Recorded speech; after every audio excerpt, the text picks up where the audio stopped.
Yeah. Okay, welcome again. Welcome to Sangha Night, everybody. Lovely to see so many faces and friends and familiar faces. Thank you all for coming.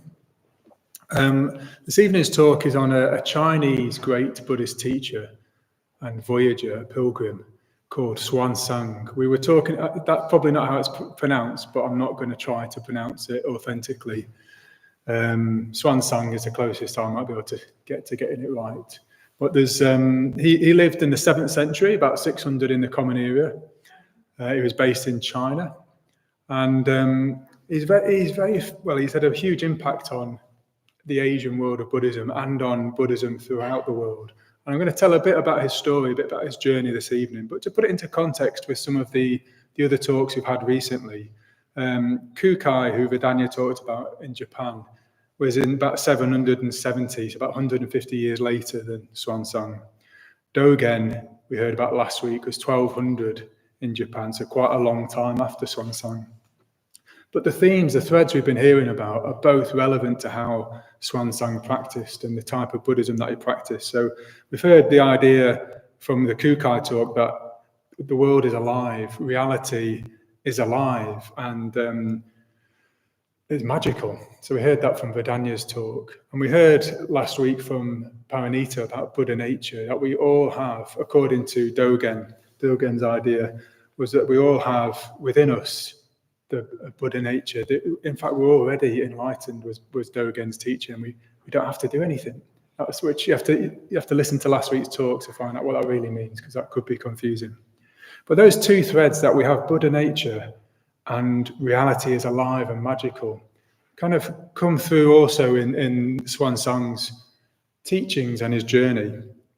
And if those two threads, if we accept those two threads, that reality is alive and magical, and we have this capacity, this potential for awakening within us already, that isn't going to be passive. That Buddha nature within us isn't going to be passive. It's going to be actively trying to get us to wake up, to grow. It's as though, you can say, as though our Buddha nature is calling to us, trying to get us to live in a particular way, to be who we're meant to be. And we may or may not be receptive to that. We may or may not experience as though we're being called in a particular direction. But given that we're so many of us here at Sangha Night, I've got a suspicion that you have experienced this. You have experienced an urge to grow, a calling towards the Dharma, to wake up. So that's something I want to explore in this talk, is that call from, you could say, our higher self, or from our deeper nature, to be who we really could be. And then the choice that presents us to either commit to that and to live by that, or to pull back from that and to make compromises. That's the choice that faces us all the time. Do we listen to this call, and do we try and fulfill this potential and commit to that, or do we shrink back from that and make compromises? And inevitably we'll be doing both of those things in our Dharma lives. And the story of Hsuan Tsang is a brilliant story because of his life and his journey, because it illustrates universal principles about the Dharma life. So I want to tell the story of Hsuan Tsang and draw out some universal principles that hopefully will apply to your Dharma life as well. Okay, so Hsuan Tsang is probably most famous for going on an amazing journey, a heroic journey, which took about 17 years. And he travelled from China to India. He was dissatisfied with the translations and the presentation of the Dharma that was available to him at the time in China.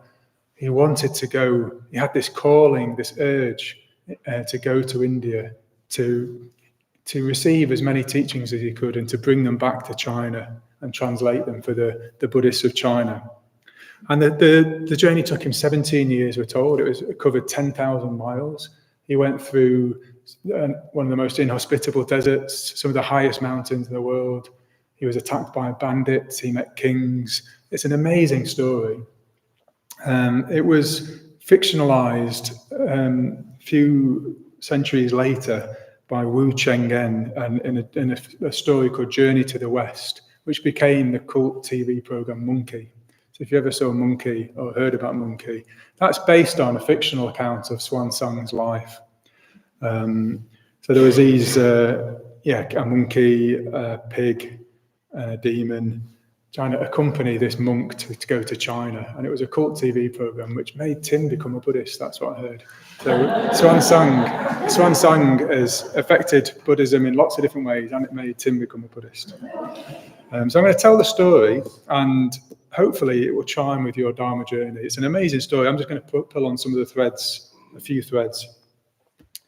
And before I do that, I'm just going to read something that was written by W.H. Murray, who was a Scottish mountaineer, who was involved. He went to some of these similar places that Hsuan Tsang will have gone to around India.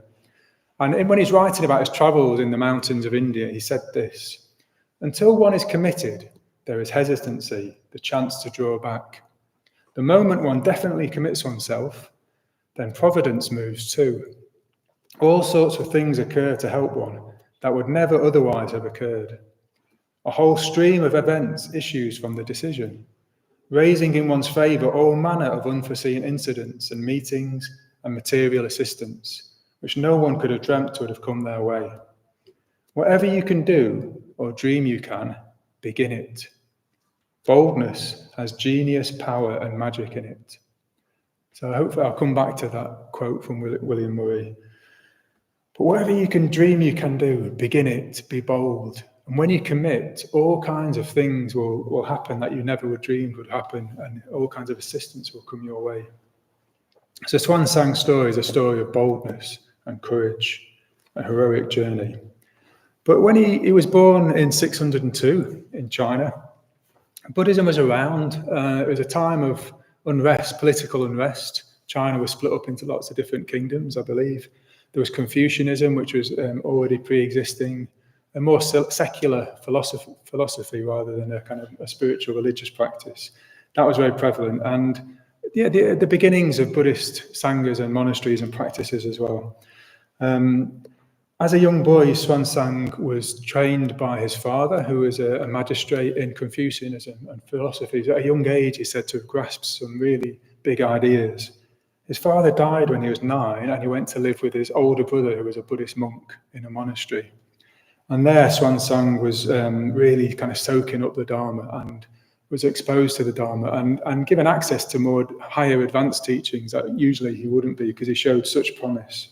And at the age of 20, he was ordained as a monk. And then his Buddhist life and the unrest in China at the time took him to different places. He started to go on different travels around China, studying and practicing in different parts of China, different monasteries. So already he was getting a taste for travel, and he was starting to become hardened to travel, used to travel. He was learning different languages. He learned Sanskrit and the ability to translate texts. So you could see that he was already, you could say, being prepared for what his life's work was going to be. It's as though something, life was drawing him and preparing him in some ways. Reality, you could say, looking backwards, may have been preparing him for what was to come. He was getting used to traveling around. He was getting, he'd already made a commitment away from the secular values of China, which set him apart from the rest of China. He was learning different languages. He was learning to translate. But at the same time, there was a niggle. Something wasn't satisfied. There was discrepancies in the Dharma he was being taught. There was contradictions, and he wasn't satisfied. And he had this urge, very strong calling to go to India, to go where the heart of the Dharma was, and particularly to Nalanda University, a great monastic university, to learn from some of the great teachers. And it's said that he had a dream, he had a series of dreams, but he had a dream that convinced him this is what he needed to do. So he wrote for permission to the Emperor of China to be allowed to go on this journey to India. And the Emperor was not Buddhist, and he wasn't in favour. And not only did he ban Hsuan Tsang from leaving China, he banned anybody from leaving China. Nobody was allowed to leave China at all. So this put Hsuan Tsang in a very difficult position. He wanted to go, he desperately wanted to go to India, but you don't disobey the emperor. That's a very dangerous thing to do. But he decided that he was going to do that. That's what his calling to go to India to pursue the Dharma was more important to him than obeying the emperor. So he made a a decision to try and sneak out of China in the dark at night, to travel by night and hide by day. And it said he reached the edge of the Gobi Desert and what's called the Jade Gates of China. And this was a very symbolic moment for Hsuan Tsang. He had this decision, well, he could stay inside China at this point. This was like the point of no return. He could stay, he could go back, he could pull back, he could go back, have a more comfortable life, be safe, be secure, practice in the monasteries, but not be fully satisfied. And he decided he couldn't do that. So he made this vow that he would rather die facing India than turn back in the direction of China. He just made this really strong commitment. I'm going to go to India. That's definitely what I'm going to do. So I just want to pause the story just to explore, well, how might this relate to some principles in our Dharma life? I am going to suggest, and you might want to think about this, that we've all been called towards the Dharma in some way. That's why we're here. Whether or not you kind of see it in that way, you might disagree with me, but one thing to think about is when we do the intermediate course, week 1, we talk about the path of vision. And we get people to reflect on what's brought you to the Dharma, what's been your journey towards the Dharma. And often when you look back at your life and the story of your life, there's certain things that have seemed to just steer you in the direction of the Dharma, of coming to the Buddhist center, of pursuing a spiritual life, of questioning ethics, of wanting to meditate. So I think that's something I'd invite you to reflect on again this evening. What has called you towards coming to the Buddhist center, towards the Dharma? But then in the same way as this idea of China and the Jade Gates and the emperor disapproving and needing to be obeyed, practicing a Dharma life sometimes brings you up against opposing values, and it might be the values of your family or friends, it might be the values of society or your workplace, and you've got a choice whether you live by your own values or you compromise and you live by the values of other people. And that's a choice that you may or may not be faced with at different times in your life. So there could be times, and you might have experiences where you decide to live more ethically, and that might decide not to eat meat anymore, and that might upset your family. That happened to me. I decided I was not going to eat meat anymore, and then when I got married, my father-in-law insisted we have meat for the guests. He was paying for it. So this is quite, I could understand this point of view. He wasn't Buddhist, but I didn't want there to be meat at the wedding. That was really, really important to me. And he was very upset about this. But I wasn't going to back down. This was something a matter of principle to me that I wasn't going to budge on. So sometimes you're going to have to, leave the comfort of that kind of the walled city or the walled, the country.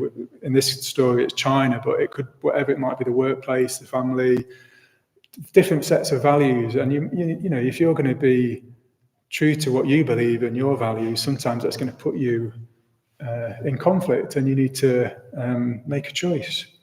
So I want to introduce you to a list which most of you will know already.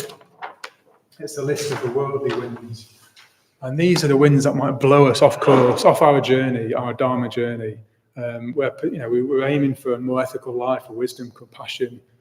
But then the worldly winds might blow us in a different direction at times.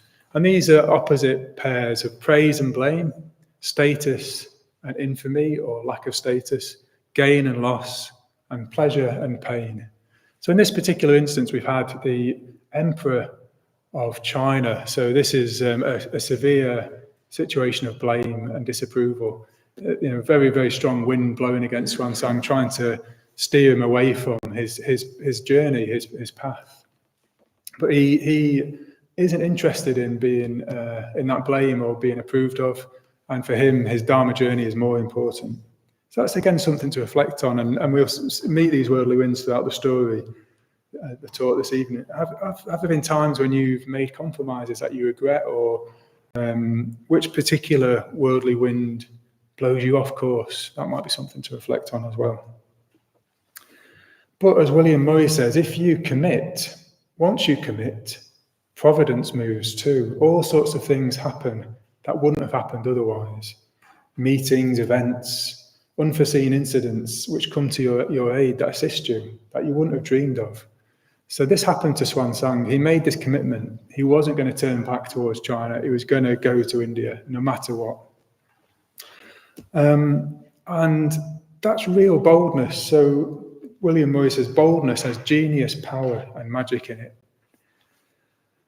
So, yeah, he's at the point of the Jade Gates, and he has a dream. He has another dream. This time, well, he prays to Maitreya. First of all, he prays to Maitreya, the Buddha of the future, and of loving kindness. And he has a dream, and in this dream, he sees a mountain of jewels, but there's an ocean ahead of him. And he tries to walk across the ocean, and lotuses appear that he can step on that helps him to cross the ocean. And he's trying to get up this mountain, and he can't. And then a wind blows him up the mountain. So it's a strong dream for him of the assistance that will come if he pursues his dream, if he stays on course.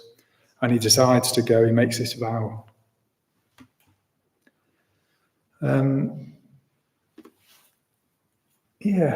Periodically, I think I will share just moments from my life as well. By no means do I want to compare myself with Hsuan Tsang, because I'm not like Hsuan Tsang at all. But what I want to draw out is the universality of some of these principles, that we all make decisions to move away from convention, to do different things with our life. And we've all probably had experiences that have led us towards that early in our life. So for me, when I was younger, I was interested in religion to begin with, Christianity. I was brought up as a Catholic. I was very interested in the idea of something higher and was called towards that. I even considered becoming a priest at one point when I was an altar boy. But I was dissatisfied with Christianity, maybe like in a similar way that Hsuan Tsang was dissatisfied with what he's been presented with, Confucianism and a confused Buddhism. I was dissatisfied with Christianity, but still had this sense, this longing for something higher. And there's this term, Shraddha. I'll go back to my previous sheet. And Shraddha is a type of, gets described as faith, but it's not quite faith in the English word. So Sangha said Shraddha is what is highest in us, what is ultimate in us, resonating with what's ultimate in reality. So there's something that you could liken it again poetically to Buddha nature. There's something within us resonating with what's ultimate in reality. And it can manifest as a longing, an urge or a longing, a calling. And I had a longing for something, but I didn't know what it was. And then fast forward, I was working in an advertising agency, and I was dissatisfied with the ethics of working in this advertising agency, in this industry. And then also I could see my future. I could see karmically my future. My boss worked on the desk next to me, and his boss worked on the desk next to him. So I could see kind of 15 years of career ahead of me, and it didn't look very attractive. Not the people, but in some ways the people, their temperaments, their personality, their life, they weren't happy, and I didn't want to be like them. I didn't want my life to be like that. So there's a dissatisfaction again with this career, and I felt a calling, a longing to do something else. Well, to go on a journey. I went traveling at that point, kind of looking for answers, on a bit of a quest, looking for what life was for, what you're meant to do with life, what was I meant to do with life. So I decided to leave that career behind and go to South America and look for answers there. I'll come back to that. I'll come back to my story. Anyway, you know the answer because I'm here now, but let's leave my story hanging, and we'll come back to that later. So Hsuan Tsang, going back to his story, is in the Gobi Desert. He set out in the Gobi Desert, which usually people would only go in with experienced guides, with groups. Hsuan Tsang went on his own. He was on his own. He got separated from the group he was with. He was traveling by night. I think actually what happened was he got captured by bandits, a big group of bandits. He managed to escape when they were arguing about money and kind of creep off. And he found himself on his own. He was given a horse. He traded a horse, but he was swindled. He was given a horse that wasn't fit for purpose, that wasn't really like roadworthy. It wasn't fit for the journey. So kind of like the equivalent of being sold a really bad car by a dodgy car salesman. So Hsuan Tsang had an unreliable horse that wasn't going to last the journey. And somehow he was still going to get to India. He wanted to get to India. But it was bound to go wrong. What happened? He got lost, completely lost. He was drained. And then he just wanted to get a sip of his precious water, just to sustain him. He dropped his water and it all spilled out and drained into the desert. So he had no water left, no idea where he was, on a horse that was not going to get into India. So at that point, he prayed again. He prayed to Avalokiteshvara this time, and then kind of collapsed on his horse, exhausted. But he had another dream. He said that he had another dream in which a warrior spirit told him not to give up. Don't give up. And it said he woke up with a start, and his horse suddenly decided to go off in a different direction, which he wasn't intending. And the horse found an oasis full of water and greenery. And Hsuan Tsang was saved by his horse and saved by Avalokiteshvara. So divine help and assistance might come your way at times. If you commit to what's highest in you and what's highest in the universe and really commit to it, then sometimes things can seem to help you that are unexplainable. And I've had friends tell me stories, which I won't go into now because there's not time, but divine help can come your way. There's also some symbolic meaning here potentially for us as well, because we use this metaphor of the horse and the rider, don't we? We have the conscious rider who doesn't really know where he's going, Hsuan Tsang, but he reaches a point where he needs help, and his depths, you could say the horse takes over. The horse knows where it needs to go. Sometimes we have intuitions that we can't explain that come from our deeper nature.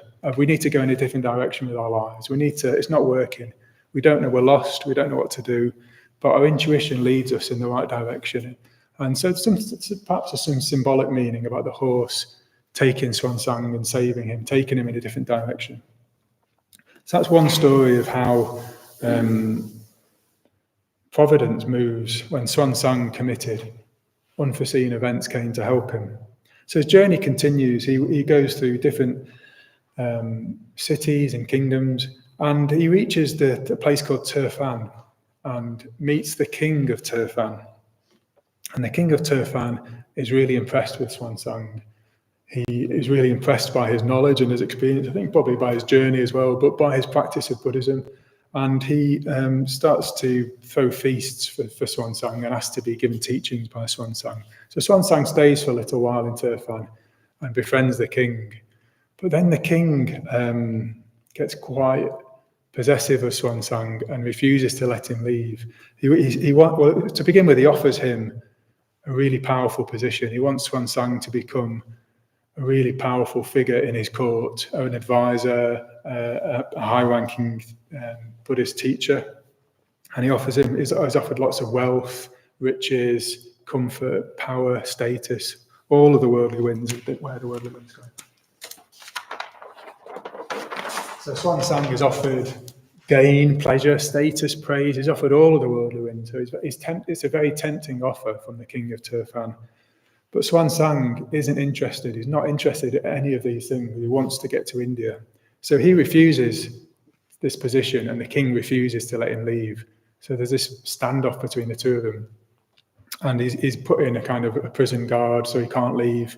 And then Hsuan Tsang goes on hunger strike, refuses to eat until the king lets him go.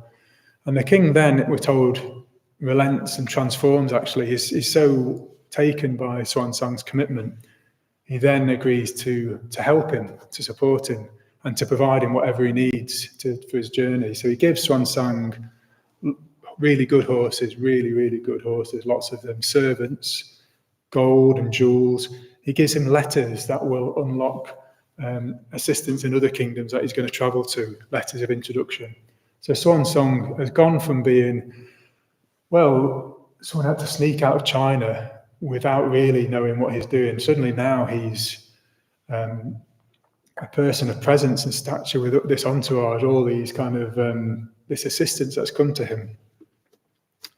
So this is something else to draw out. This is another element of the Dharma life to draw out. When you grow and progress and you practice a Dharma, that can become attractive, and all kinds of tempting things can come with that. You could be tempted by just a better job, actually, in a better situation, something that's a bit more comfortable because you're now in a better mental state and you can operate in the world in a better way, and that's more attractive to people and employers. And you just might be more tempted to forget about the Dharma life, which is quite hard and challenging, and just settle down for a comfortable life. That could be tempting. But then also if you are really, really committed to that, that is attractive, and assistance can come your way. I've had a little bit of a taste of this. One was after I came back from traveling in South America, I set up a company with a friend of mine. We set up a publishing and kind of PR publishing design company, and it became successful. It became successful quite quickly. And we were I was meeting, it was a sports magazine, I was meeting all kinds of like famous sports people and influential people and interviewing them, having lunches with them, going to events with them. And it was great fun. And it's tempting to kind of pursue that in a way. And what else was tempting? So I've got a little bit distracted because I've got a head cold. I'm going to have my cough sweet now, and that'll give me some sugar. Bear with me. Yeah, it was tempting to pursue that, the wealth and the riches potentially, but also the kind of the status and the praise that came along with that. But there's also like a dissatisfied again with the ethics of the situation. I was really, really drawn to the Dharma at this point. I've been coming to the Buddhist Center for a few years, and I made a decision then to leave that situation, and that's when the opportunity to work here came, and so that was a key point in my Dharma journey, was leaving that situation, and then the opportunity to work here came.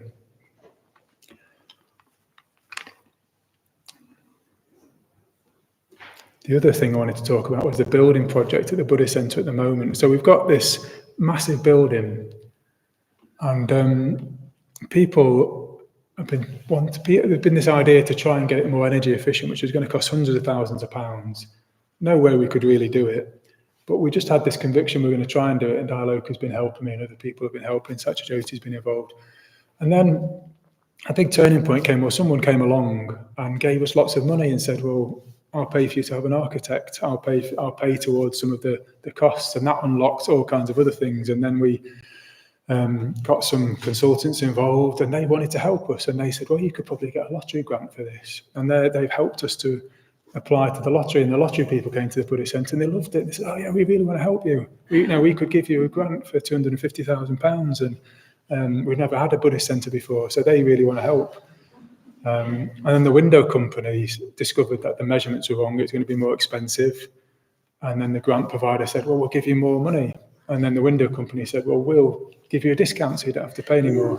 So there's like all these things have happened that I just accept now as being part of the Dharma life. Like, you're people attracted to what we're doing here and want to help. And it's amazing, really. It is magical.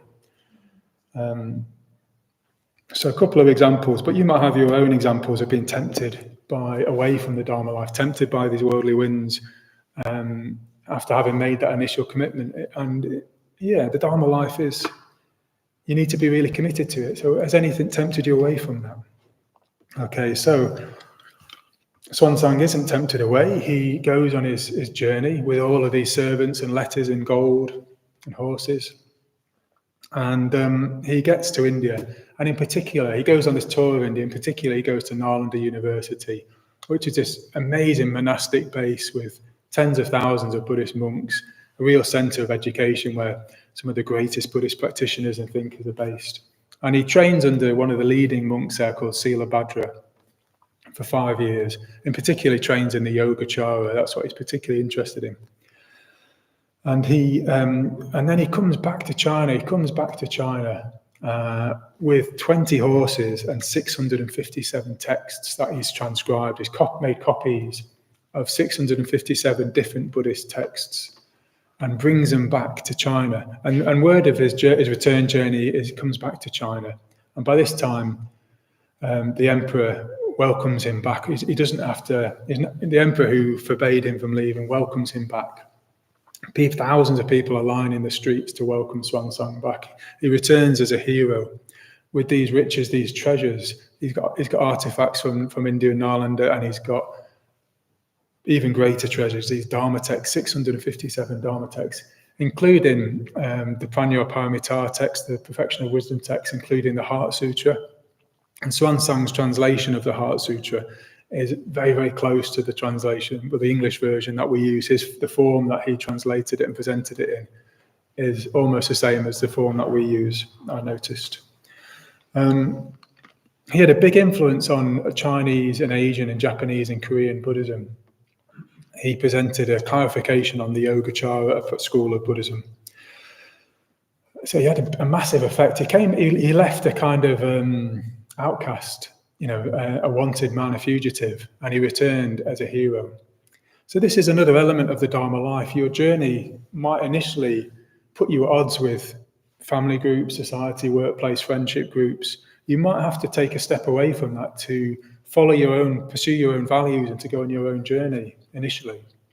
But my experience has been, hopefully your experience will be, you can return back to those situations, transformed, a bigger person, a completely different person with treasures where you can improve that situation. So that decision to move away from those values, to follow your own path, can lead you back, a return journey back to that situation where you can give and benefit that situation. And this is what Hsuan Tsang does in China. And I mean, one historically very, very significant thing that happened was he set about translating all these texts into Chinese, and they were preserved and have been, I think there's copies of them in the British Museum. He was also asked by the emperor, I think partly for political reasons and kind of military reasons, to make a full account of his journey, all the kingdoms he went to, all of their armies, all of their cultures, their ways of life. So Hsuan Tsang wrote an account of his journey to the Western regions, which has become a really important Chinese text and a really important literary work. And he described in detail all the pilgrimage places that he went to. And centuries later, when Buddhism had died in India, there's no Buddhism in India really, and all these places were overgrown and lost. Archaeologists were able to use his accounts and go back and find places like Bodh Gaya, Shravasti, Nalanda, these key Buddhist places from history, and turn them back into pilgrimage places again, so using Hsuan Tsang's records. And I've been on pilgrimage to those places. I've seen Nalanda University, what's left of it. I went to Shravasti, I've been to Bodh Gaya. So I've benefited from Hsuan Tsang and his journey and his account. There's a little figure of Hsuan Tsang here that Maitridasa gave to me, but probably too small to be able to see, but you could come and have a look on your way out. So to end, really, what I want to do is draw out these kind of universal principles, these universal truths about the spiritual path, about the Dharma journey that Hsuan Tsang's story evokes, and just see if there are things that you can reflect on, questions to ask in a way. There's quite big questions coming out of it, and kind of smaller questions that we could take into the discussion groups, but maybe bigger questions you want to reflect on. And questions like, well, what is your calling? What are you meant to be doing with your life? Have you acted on it? Do you know what you're meant to be doing with your life? And have you had the sense that you've been called towards a Dharma, maybe? Different questions. So if you act on your calling, Hsuan Tsang's story tells us, if you act on your calling, if you do what you're meant to be doing with your life, you will grow, and you'll be helped both by your own depths and from people in the world, maybe even from reality itself will be wanting you to succeed and will help you. So it's a really important thing to reflect on. What are you doing with your life? Is it what you want to be doing? Is it what you're meant to be doing? And what leeway, what flexibility might you have? And if you are compromising, is it one of these worldly winds? Is it one of these particular worldly winds which is making you compromise or settle for being less than you could be? So some things to reflect on. We were talking in the group earlier, and I think it's important to say, well, a lot of us might not be able to make big changes in our life. We've got big commitments. We might have like family, we might have things we can't, that shape our life that are really, really important, big responsibilities. But then there's times when we might need to still have values that are different from the group, like becoming vegetarian, like going away on retreats, living differently to how people live conventionally. You can do all of those things. You can live ethically. You can commit to the values of a Buddhist life, no matter what your lifestyle is. So it doesn't need to mean that you're going to go to India on a 17-year pilgrimage to find the true Dharma, but it might mean that you have to, going outside of China for you might mean leaving behind the values of conventional society, of your friends or of family or workplace, and being different, being in a way an outcast because of that at times. You're going to stand out because you're living to different values. So it might be something to reflect on. In what ways, what are your values, and have you ever had experience of having to do that, of having to step outside of the values of other people and live by your own values? And you might want to reflect on the path of vision that we do on week 1 of the intermediate course. What's led you to the Dharma? What led you to the Buddhist Center? Like Hsuan Tsang, when he became a monk, when he was moving around China, when he learned to translate texts, it's always like it's preparing him for what he was really meant to do. Can you look back on your life? Can you see things that have led you towards the Dharma life, that have called you towards the Buddhist Center? Yeah. So I'll just end by reading again this quote from the mountaineer William Murray, which kind of sums up, I think, the message I wanted to get across tonight. And he said, "Until one is committed, there is hesitancy, the chance to draw back. The moment one definitely commits oneself, then providence moves too. All sorts of things occur to help one that would never otherwise have occurred. A whole stream of events issues from the decision, raising in one's favour all manner of unforeseen incidents and meetings and material assistance, which no one could have dreamt would have come their way. Whatever you can do or dream you can, begin it. Boldness has genius, power, and magic in it." So thank you to Hsuan Tsang.